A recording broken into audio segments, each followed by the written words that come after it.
आज हम उत्तर आधुनिकता की अवधारणा को समझते हैं। उत्तर आधुनिकता आधुनिकता के बाद की स्थिति है। आधुनिकता भी एक अवधारणा है, एक प्रवृत्ति का नाम है।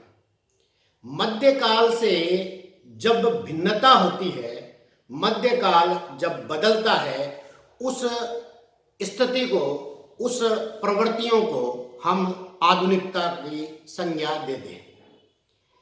मध्यकाल और आधुनिकता किसी दो युगों और कालों के नाम विशेष नहीं है, ये प्रवृत्तियों के नाम है। देखिए, मध्यकाल में जो चिंतन था वह धर्म के प्रति था, पर आधुनिक काल में विज्ञान के प्रति हो गया। मध्यकाल में जो चिंतन था वो परलोक के प्रति था, आधुनिक काल में इहलोक के प्रति हो गया। पहले हम विश्वास और आस्थाओं में अपना ध्यान लगा रहे थे, अब तर्क और बुद्धि पर आ गए।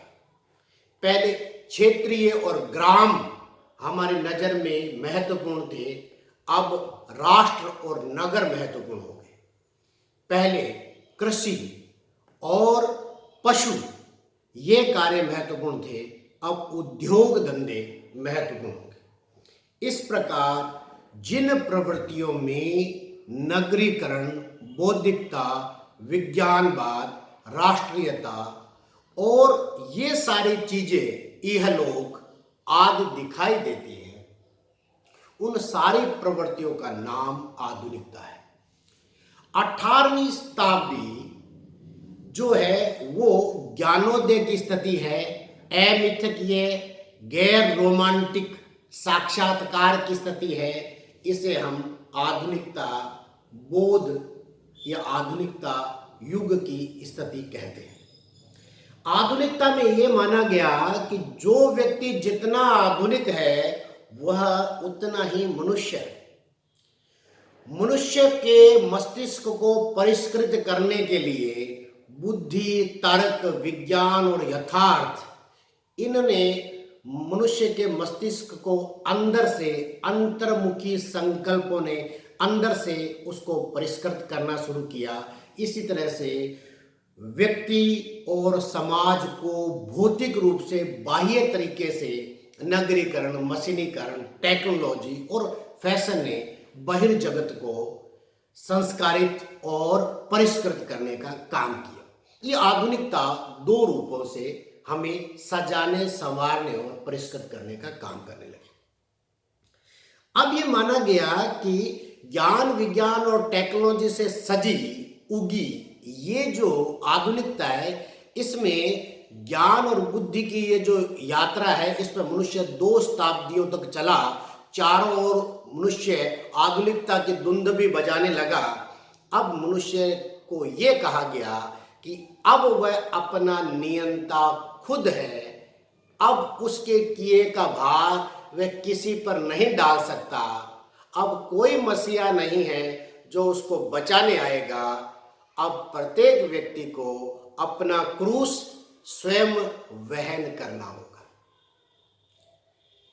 ये जो बात हमने कही कि आधुनिकता इस प्रकार से हमारे समाज में या विश्व समाज में आई, इसके कुछ साइड इफेक्ट्स भी साथ साथ आधुनिकता लेकर आई कि भौतिक विकास ने आर्थिक समृद्धि और इहलौकिकता ने मूल्यों की भेंट चढ़ा दी। कृत्रिमता, दिखावटीपन, औपचारिकता, यांत्रिकता और घुटन संत्रास ने मानवीय जीवन में सूनापन, पीड़ा, अकेलापन, वेदना और व्यर्थता आदि चीजें भर दी। धीरे धीरे मनुष्य का आधुनिकता से मोह भंग होने लगा और उबकाई आने लगी। ये तो भारतीय मनीषा का कमाल था कि हमने मानव कल्याणोचित तत्व धर्म और दर्शन के फ्लेवर में लिपेटकर बहुत पहले से ही प्रस्तुत करने शुरू कर दिए थे। हमारे यहाँ आधुनिकता वैदिक काल से थी। बुद्ध, कौटिल्य, मीरा, कबीर हमारे यहाँ आधुनिक व्यक्तित्व हुए हैं, परंतु यूरोप और हमारे यहाँ आधुनिकता को लेकर बड़ा द्वंद्व रहा है। यूरोप ने यह माना कि हमारे यहाँ जो आधुनिकता उगी है वो 18वीं शताब्दी में ही उगी है, और 18वीं शताब्दी से पहले कोई आधुनिकता कहीं रही है तो उसको हम स्वीकार नहीं कर सकते।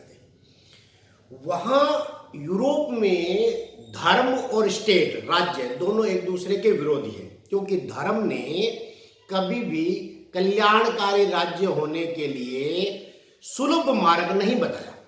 वह मानव कल्याण की बाधा ही धर्म बनता रहा, विज्ञान की बाधा बनता रहा। विज्ञान ने जितनी खोजें की, चर्च उसका विरोधी बनकर आया। अतः जब मानव कल्याण के लिए विज्ञान आगे बढ़ा तो फिर जब धर्म सुधार आया या पुनर्जागरण आया तो पाश्चात्य जगत ने कहा कि धर्म को साइड में करना है, तो उन्होंने कहा धर्म साइड में होगा। धर्म को उन्होंने कहा राज्य से बाहर करेंगे और आधुनिकता की ओर बढ़ेंगे। अब आधुनिकता के लिए उन्होंने कहा कि आधुनिकता वही सही होगी जो 18वीं शताब्दी के बाद विश्व में आई है, और उससे पहले वाली आधुनिकता स्वीकार नहीं होगी। और उन्होंने विश्व को कहा कि भाई अब उस आधुनिकता को मानो जो हमारे यहाँ आई है। चूंकि इस समय ब्रिटेन का सूर्य डूबा नहीं करता था, मतलब ब्रिटेन की कॉलोनियां सब जगह हुआ करते थे, तो दुनिया ने यह भी मानना शुरू कर दिया कि जो उनके यहाँ उगी जमी आधुनिकता है उसको हम भी स्वीकार करें। अब ये जो आधुनिकता है उसको स्वीकार करने के भी उन्होंने तरीके बताए।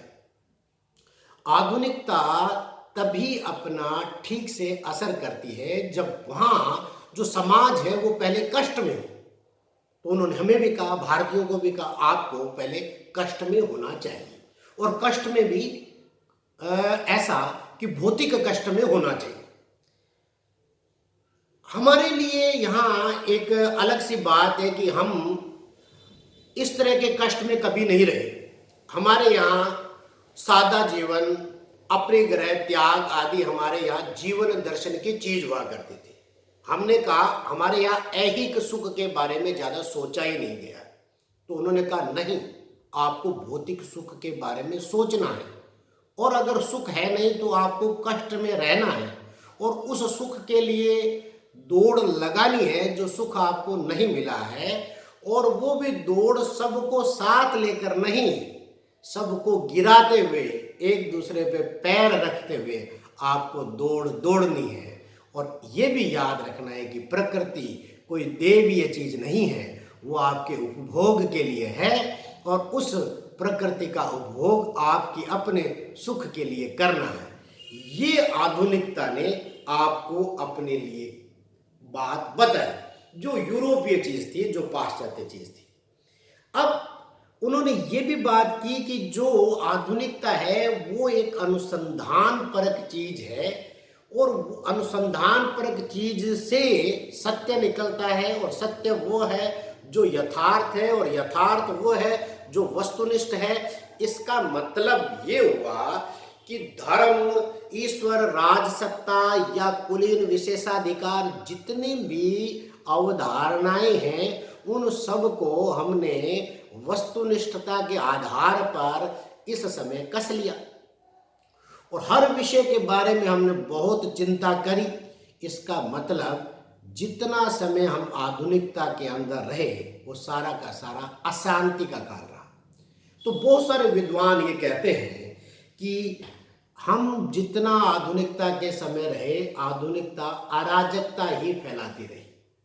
कुल मिलाकर जब आधुनिकता ने हमको अराजकता दी, अशांति दी, और मानव के मस्तिष्क पर भार पैदा किया, तो यूरोप ने ये घोषणा कर दी कि अब आधुनिकता का अंत हो गया है और हम उत्तर आधुनिक युग में प्रवेश कर चुके हैं।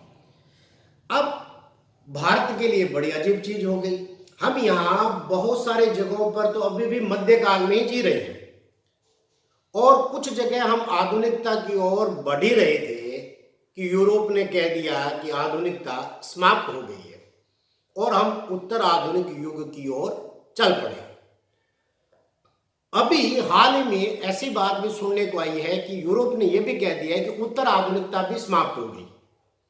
ये भी बहुत अजीब बात हो गई है कि हम एक साथ तीन काल एक साथ लिए चल रहे हैं, मध्यकाल, आधुनिक युग और उत्तर आधुनिक। खैर, इन तीनों बातों को, जो हमारी विसंगति है, उस विसंगति को छोड़ते हुए हम उत्तर आधुनिक युग की ओर बढ़ते हैं। ये भूमिका हो गई कि आधुनिकता किस तरह से यूरोप को परेशान करती है और भारत को परेशान करती है और जरूरत बनती है उत्तर आधुनिकता के आगमन की। उत्तर आधुनिकता आती है तो वो उसकी परिभाषाएं हम किस तरह से दें। उत्तर आधुनिकता हर परिभाषा के विरुद्ध है, इसलिए उत्तर आधुनिकता की कोई परिभाषा दी ही नहीं जा सकती। फिर भी ये इस तरह का कोई वाद है जो बिल्कुल अस्थिर है, लगातार परिवर्तनशील है, लगातार विखंडनशील है, लगातार चंचल है। मतलब जो निरंतर गतिशील वाद है उसको हम उत्तर आधुनिकता कह रहे हैं। उत्तर आधुनिकता के बहुत से मूल्य और सिद्धांत हैं जिनको हम लक्षणों के द्वारा पहचान सकते हैं। उत्तर आधुनिकता आधुनिकता के कमाए सत्यों पर अविश्वास करती है। आधुनिकता को प्रश्नांकित करना ही उत्तर आधुनिकता की एक बड़ी देन है। कुल मिलाकर हम कहते हैं कि उत्तर आधुनिकता तीन चीजें हमको बताती है। एक बताती है कला और साहित्य के क्षेत्र में आधुनिकता के सिद्धांतों से असहमति। दूसरा, फ्रेंच दर्शन यानी उत्तर संरचनावादी प्रवृत्ति। और तीसरी, पश्चिम की नई सांस्कृतिक व्यवस्था या जो अवस्था है उसके बारे में वर्णन। अब ये जो बात हम तीन चीजें कह रहे हैं उनको हम किस तरह से समझें। उत्तर आधुनिकता को हम परिभाषा और विशेषताओं से नहीं जान पाते, उनके लक्षणों से समझते हैं, उन लक्षणों पर संक्षिप्त में बात करते हैं। उत्तर आधुनिकता के लक्षणों में पहला लक्षण है आधुनिकता की क्षमता का नकार।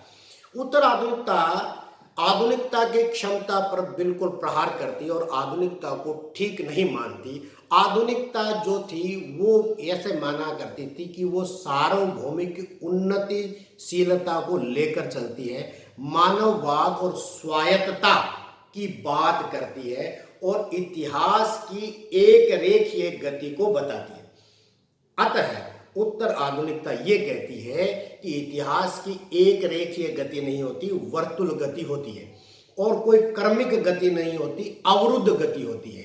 कोई भी सिद्धांत केंद्रित नहीं होता, विकेंद्रित होते हैं।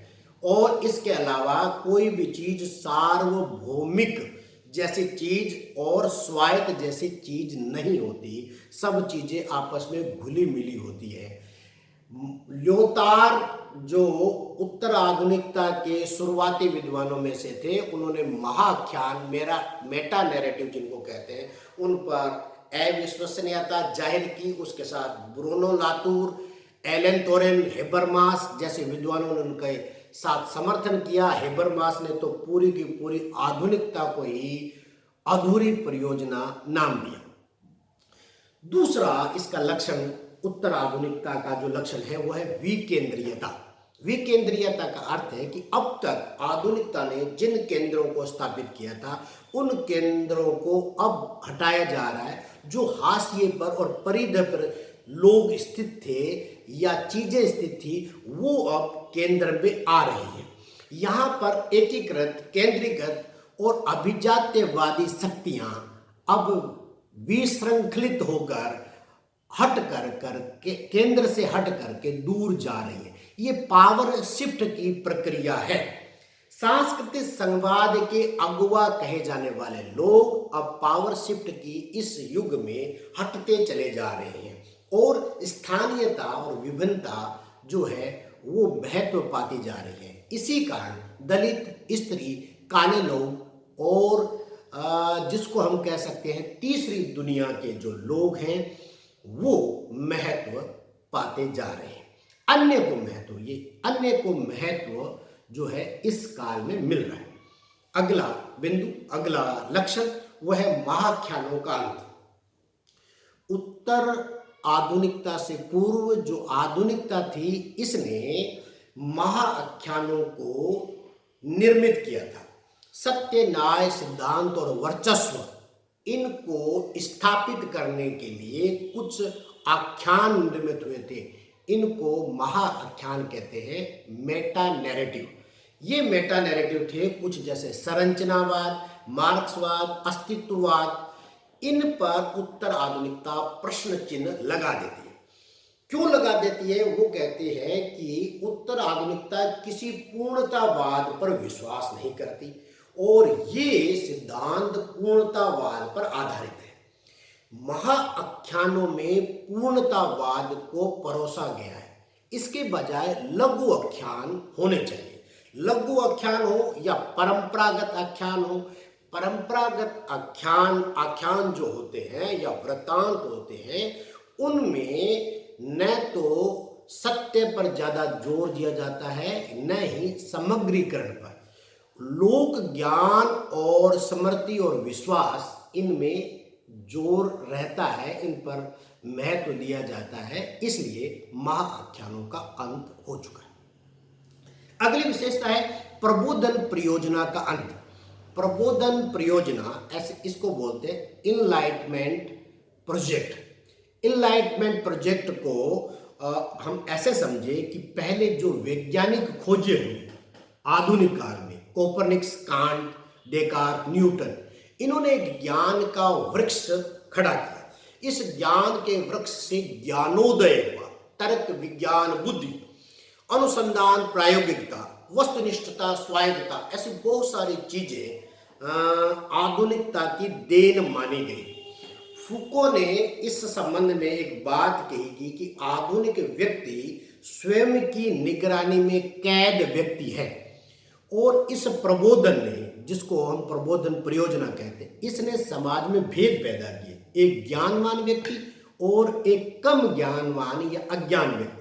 ये भेद पैदा करने का काम प्रबोधन परियोजनाएं करती है, जबकि जो उत्तर आधुनिकता है वो किसी भी भेद को, भिन्नता को स्वीकार नहीं करती। इसलिए इन प्रबोधन परियोजनाओं को अस्वीकार किया जाता है। हेबरमास यहाँ भी कहता है कि ये अनफिनिश्ड प्रोजेक्ट हैं, अधूरी परियोजनाएं हैं।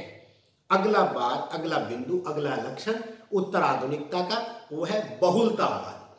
बहुलतावाद का अर्थ है कि किसी एक समाज में एक समय में कोई एक तरह का नियम, एक तरह का विश्वास नहीं चल सकता, बहुत सारे सत्य एक साथ चलते हैं। उत्तर आधुनिकता में ऐसा माना जाता है कि सब लोगों को एक तरह के नियमों से कल्याण नहीं किया जा सकता। सब लोगों के लिए अलग अलग नियम बना करके ही उनकी चेतना को समझा जा सकता है। सबकी चिंता और मुक्ति के लिए अलग अलग नियम होने चाहिए और इसलिए बहुत सारे नियम एक साथ रहने चाहिए। जैसे अगर हम वैदिक काल के ब्रह्म की बात करें तो वो ब्रह्म निर्गुण भी है और सगुण भी है। दोनों तरह के चीजें एक ही ब्रह्म में हैं और फिर कभी लोग उसके बारे में कहते हैं कि अगुणई सगुणई नहीं कुछ भेदा। इसी तरह का जो है बहुलता, वो उत्तर आधुनिकता जो है वो मानती है। बहुलता ही उत्तर आधुनिकता का एक प्रमुख लक्षण है और उत्तर आधुनिकता में हम बहुलता की नहीं, एकता की और एक रूपता की बात किया करते थे। इसके बाद अगला लक्षण आता है अर्थ की अनिश्चितता। अर्थ की अनिश्चितता या उत्तर संरचना, ये बहुत बड़ी बात उत्तर आधुनिकता के अंदर आती है। इससे पूर्व जो आधुनिकतावादी थे वो संरचनावादियों से प्रभावित थे और संरचनावादी जो थे, जो पाठ होता है या टेक्स्ट होता है, उसके अर्थ पर अपना अधिकार पाना चाहते हैं, जबकि आधुनिक उत्तर आधुनिकतावादी या उत्तर संरचनावादी जो है वो पाठ के अर्थ को खुला छोड़ देने के पक्ष में है। वो ये कहते हैं कि पाठ के या टेक्स्ट के अर्थ पर अधिकार नहीं किया जा सकता। ऐसे लोग हैं रोला बार्थ, फूको, देरिदा। ये भाषा चिंतन और पाठ की पहचान करने वाले लोग हैं। रोला बार्थ, इनके बारे में अगर बात करें तो वो कहते हैं कि पाठ जो होता है उसमें बहुलार्थता का महत्व है। बहुलार्थता का महत्व का अर्थ है कि पाठ केवल अर्थ नहीं देता, अर्थोत्पत्ति का संदेश देता है। मतलब पाठ का एक अर्थ नहीं है, अर्थ उत्पन्न करने का कोई मैसेज है। आप इसके कई अर्थ अपने अपने हिसाब से लगा देते हैं। पाठ की पठक बहुत महत्वपूर्ण है। जब पाठक भिन्न भिन्न दृष्टियों से पढ़ता है तो उसके भिन्न भिन्न अर्थ निकलते हैं। कलाकृति में भाषा बोलती है, व्यक्ति नहीं। इसका मतलब भाषा महत्वपूर्ण होती है। इसी तरह से जॉन लाका है। जॉन लाका भी फ्राइड के दर्शन, फ्राइडवाद को नव फ्राइडवाद के रूप में प्रस्तुत करते हैं और वो कहते हैं कि अवचेतन जो है, जैसे फ्राइड ने कहा था कि अवचेतन बहुत महत्वपूर्ण है। वो कहते हैं अवचेतन ही अस्तित्व नहीं रखता, अवचेतन अपनी संरचना रखता है और अवचेतन की जो संरचना है वो भाषा की तरह काम करती है और वो भाषा ही जो है वो महत्वपूर्ण है और वो भाषा, वो चिंतन का केंद्र अन्य की तरह काम करता है।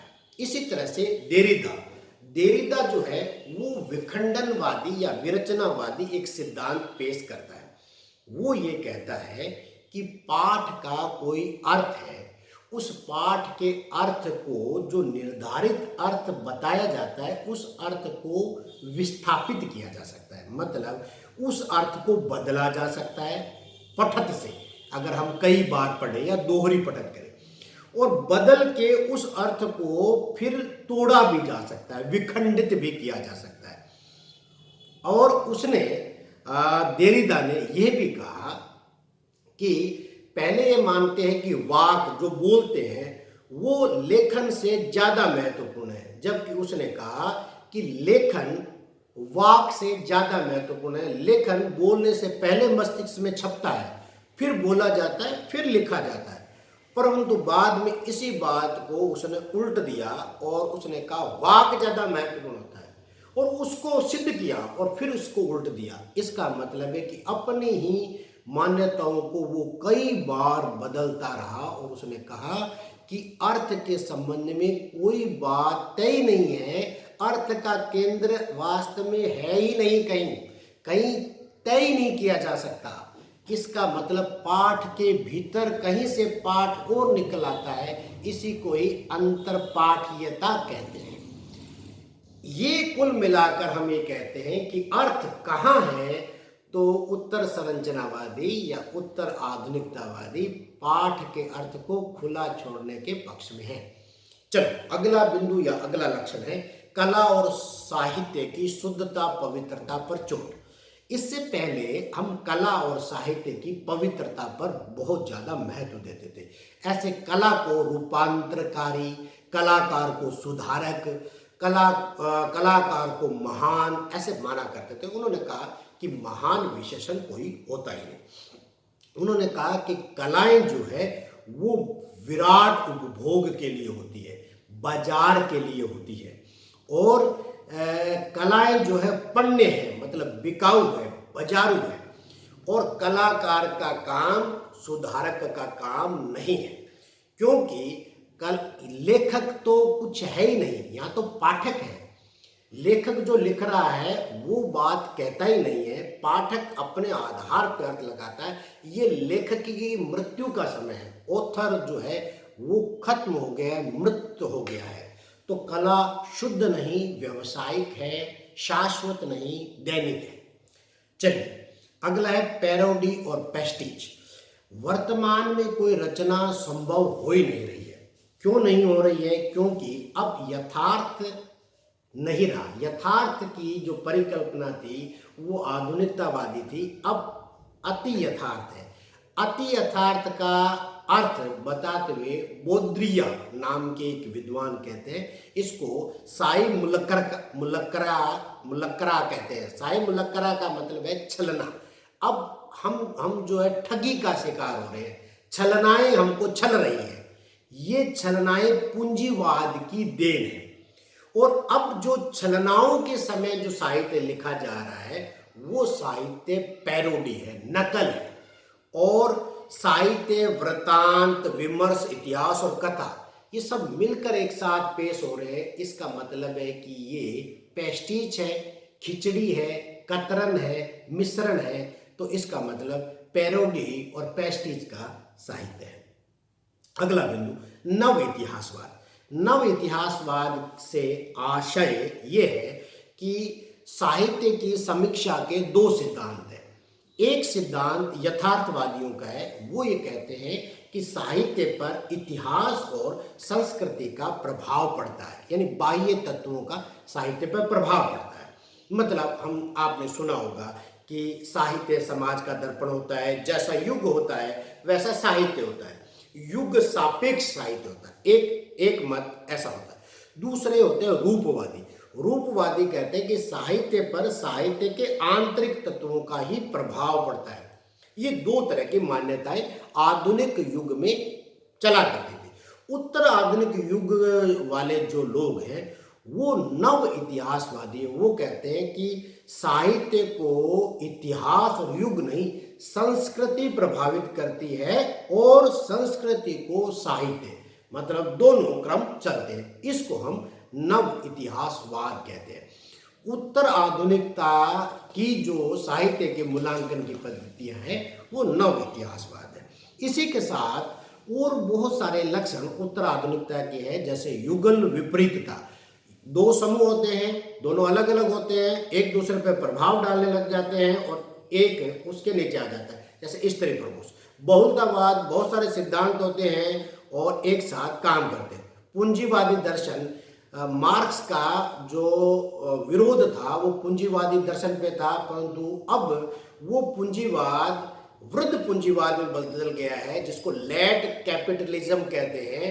लैट कैपिटलिज्म में पैसा, पावर जो है वो भाषा के रूप में काम करता है, पद के रूप में काम करता है। वो इस उत्तर आधुनिकता का एक लक्षण है। इस तरह से बहुत सारे लक्षण उत्तर आधुनिकता है। इन सारे लक्षणों के सामूहिक नाम ही उत्तर आधुनिकता है।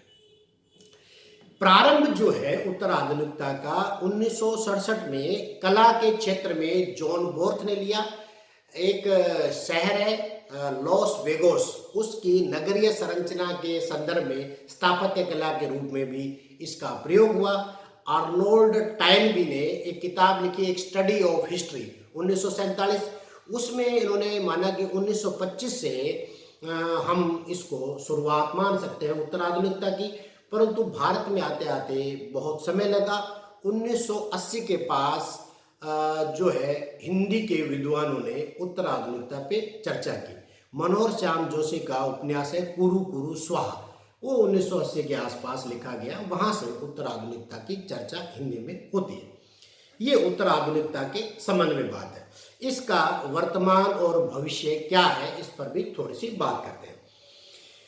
वर्तमान और भविष्य के संबंध में बात करें तो आधुनिकता 1 शताब्दी से 2 शताब्दी तक दुनिया को प्रभावित करती रही और उसके बाद उत्तर आधुनिकता आई है। कुछ लोगों ने कहा है कि अभी शुरू हुई है, कुछ ने कहा ये समाप्त भी हो गई है। ल्योतार ने इसका जब आंदोलन शुरू किया था तो ये हेगल और मार्क्स के विरुद्ध आंदोलन शुरू किया था, परंतु जल्दबाजी में इसने युद्ध छेड़ दिया ज्ञानोदय और समग्रता के विरुद्ध।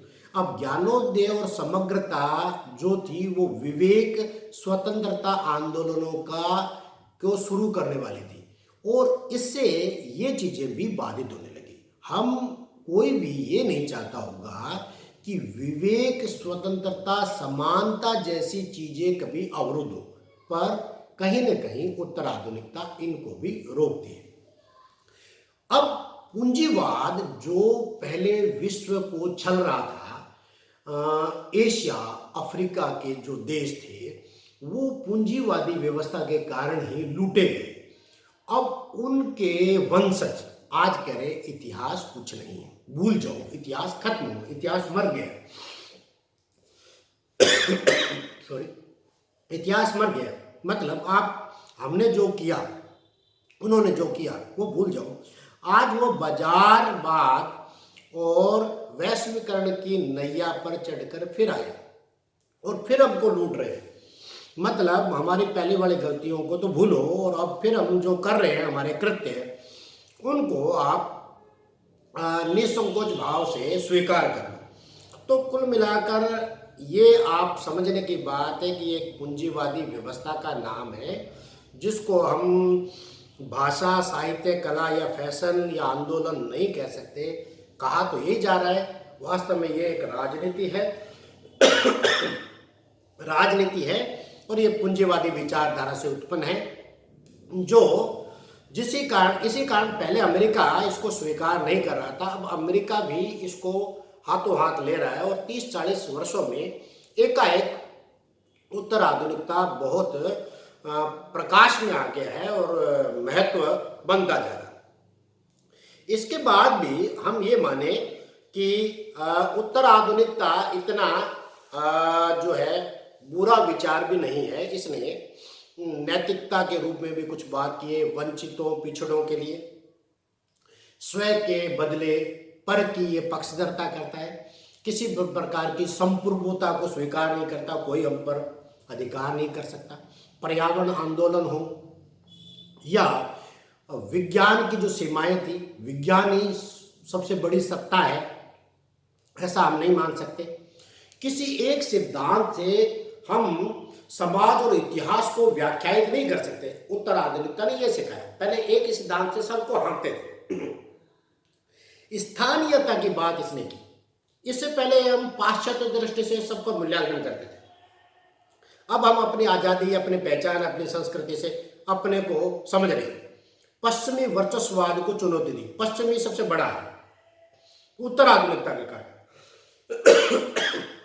आप समझिए, इन्हीं दिनों में उत्तर आधुनिकता के प्रभाव हमें कोरोना के कारण भी दिखने लगे, जहां पश्चिम और अमेरिका की, यूरोप और अमेरिका की मेडिकल फैसिलिटी के बारे में जहां दुनिया लोहा मानती थी, कोरोना ने उनकी अपनी क्षमता बता दी कि तुम्हारा हालत क्या है और एशियाई देशों की और दूसरे देशों की क्षमता कैसी है। ट्रंप का जो अभी निर्वाचन हुआ है या जॉन बाइडेन आए हैं और उसके बाद वो जो दुनिया का सबसे प्राचीन लोकतंत्र होने का दावा कर रहा था और हमारा लोकतंत्र बहुत बढ़िया था, उसके भी वर्चस्व को जो चुनौती मिली है, ये भी देखने वाली बात है। पश्चिमी वर्चस्ववाद को चुनौती, ये उत्तर आधुनिकता का प्रभाव। तीसरी दुनिया के देशों को ये महत्व देता है, समाज की प्रत्येक इकाई इसमें महत्व पाती है। और सबसे बड़ी बात यह है कि ये कोई नई व्यवस्था देने के लिए पैदा हुआ आंदोलन नहीं है। ये कहता है कि आपने अब तक समाज को ठीक करने के लिए कई आंदोलन चला के देख लिए, पर आंदोलनों से कोई फायदा नहीं होता। इसका मतलब आंदोलनों के पीछे दौड़ने की जरूरत नहीं है। आंदोलनों से पीछे भागने से क्या होगा? ये उत्तर आधुनिकता लेकर आया है। हालांकि उत्तर आधुनिकता उतना उसके पास सफलता की चीजें नहीं है, उतनी उसके पास पॉजिटिव चीजें नहीं है जितनी उसके पास होनी चाहिए।